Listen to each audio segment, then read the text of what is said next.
Yes. record of the champion, Jose Maribetaño, and lead of the champion, Michelle Tizon, and falcon of the champion, Jeneline Batoto. Yes, dagdagan ko na rin. From Fate of the Champion, si Ma'am Nita Osenio. Yes! Ano ko ba dyan? Okay, at from the season champion, si Ma'am Reyna Amor Ramos. At from Genesis of the Champion, Ma'am Jenny Castro. Yan. So, bago tayo sumunod sa second chair natin, meron po kami mga inihandang, mga dalawa lang naman po. Dalawang trivia question. Alam mo ba ito? Yan. Magtatanong po muna tayo. Magtatawag po muna tayo. Sige. Punta ka mo sa gitna. Masabot ka ng mga sino gustong magsagot.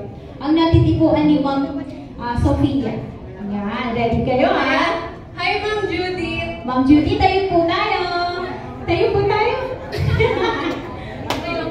Yes. So, yung question po is, ano ang pangalan ng mag-asawang nagtatag ng First Vita Plus? Si Ma'am Doy Tompalanta kasi siya sa Tompalanta. Ayan. Palakpakan niyo naman. Tama po. Siya po ay, ang tunay na pangalan niya ay Sophie Anta. Ay Rodora Taktakan Tumpalan at Socrates Tumpalan. Yes, yun. Ang second question naman, ako mamimili pero ikaw magsagot mo. Okay, dito banda. Meron dito sa side, dito naman tayo sa side. Ayan. Si Sir Oliver. Tayo po tayo, sir. May tanong po si Sofia para sa iyo. Ayan. Yung question po, kailan po na-establish ang First Vita Plus? May idea po ba kayo? 22 years na, iba? Ano ba? May bumubulong mo?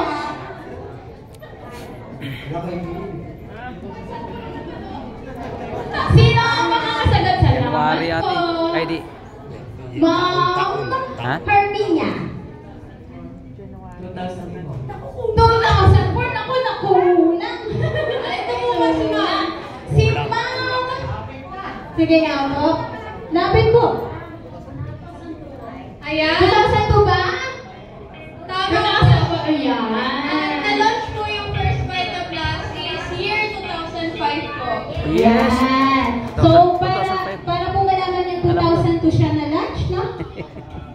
Na-establish siya ng 2002. Ay, two. At na-launch siya ng 2005. Five.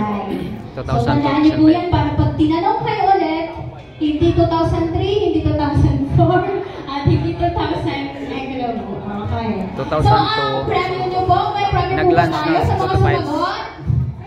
Ayan, sa Ashers Yes. po. Bigyan niyo na po sila. O mamaya niyo na siya bibigyan. Inaabot na lang daw po. O, iaabot na lang. Okay, sige. Para sa ating second sharer. Ayan, salamat sa magigiting na sumagot. Ayan, nagtutungo na po tayo sa second sharer. Feeling ko po kinakabahan siya. Tama. Anyway, makakompleto ba ang araw na ito kung hindi natin mapapakinggan ng isang nakakabilib at matapang at nakaka-amaze sa paniniwala sa buhay. Yung mga hamon na dati narinig ko po siya saling kat-kat lang po or saling puksa. Ngayon po, nahuhubog at patuloy na pong lumalaban. Nakaka-excite pakinggan, di ba partner? Yes! At sobrang na-excite akong pakinggan ito. Kasi parang, basta, nakaka-excite siya. Pero, friend, please welcome, pakinggan po natin, si Ma'am Joanna Marie Estribelio. Yes. Ngayon na po natin!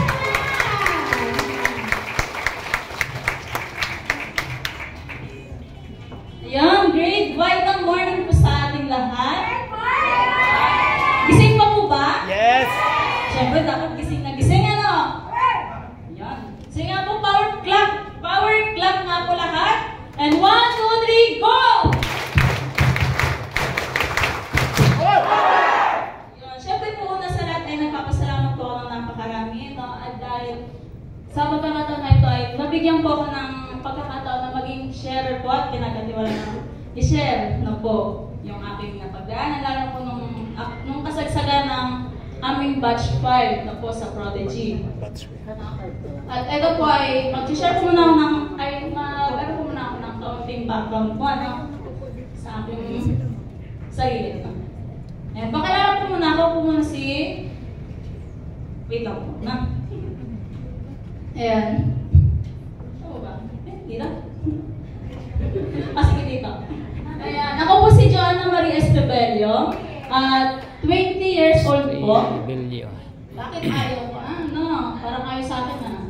Yan. Joanna. 20 years old po at ako po isang Iglesia ni Cristo Church organist sa lokal po namin. Ako po isang organista. Grade 10 high school graduate po ako sa San Isidro National High School. Na kahit po ay grade 10 lang ang aking natapos ay consider myself as entrepreneur. Malalaman niyo po mamaya na kung bakit grade 10 lang ang aking natapos.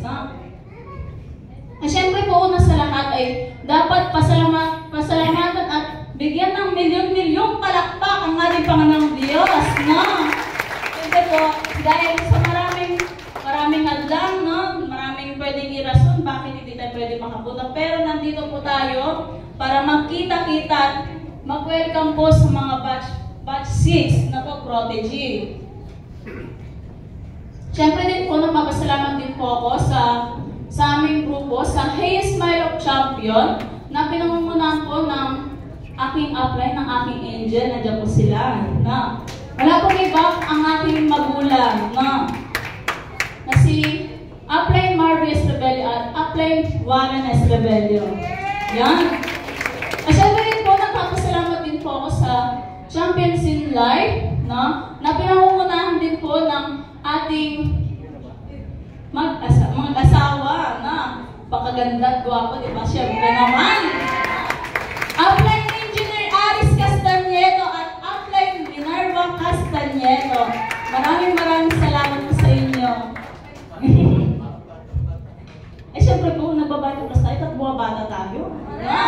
Ayan. Siyempre po din po, nagpapasalamat din po sa United Champions na pinangungunahan din po ng Nebres family na si upline Rudy Nebres at upline Marilyn Nebres at Sir Ruel Nebres. Siyempre din po, pasalamatan din po natin ang nanay ng champions na walang iba kundi si Ma'am Nancy Bondok. Bakit nag-ano siya? Yan, di ba? Ang ganda. Siyempre lahat tayo dito maganda.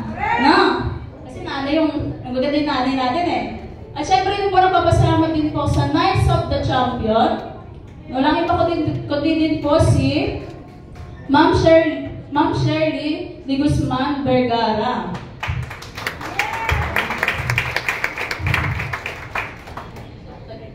At nagpapasalamat din po ako sa Tumpalang family. Lagi sa lahat, nagpapasalamat din po ako kay Ma'am Doyet, Sir Socrates, pati na rin po sa kanilang buong family.